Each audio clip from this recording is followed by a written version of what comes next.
Hello guys, good afternoon. Ito pala yung gawa kong shumai. Ayan, beef flavor. Yan. At nilagyan ko siya ng mga gulay. Ito pala iba-ibang klase yung pagbalot ko. Ayan. Yan, meron din siyang ganyan. So, magluluto tayo. Ipano natin, mag-steam tayo. Pwede rin nating i-fry. Pero gusto ko steam lang. Kasi mas masarap siya kapag steam. Yan, mag-steam tayo ng mga 10. Hindi ko yan mauubos. Yan, takpan natin siya. Yan, titingnan natin yan ulit mamaya. So, ayan na guys. Luto na. Yan, iahin na natin. Tapos, gawa muna tayo ng sauce. So, ito pala yung gagawin nating sauce. Ayan. Chili sauce.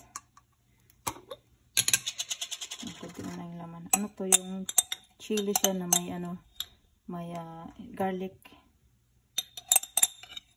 Nakahalo na siya. Yan.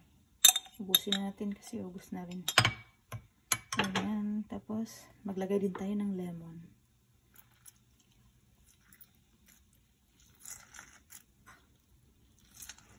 Sarap nito. Parami na naman ang kain natin. Ayan. Tapos, maglagay tayo ng imbis na toyo yung ilagay natin. Ito yung lagay natin. Yan, seasoning, Maggi seasoning.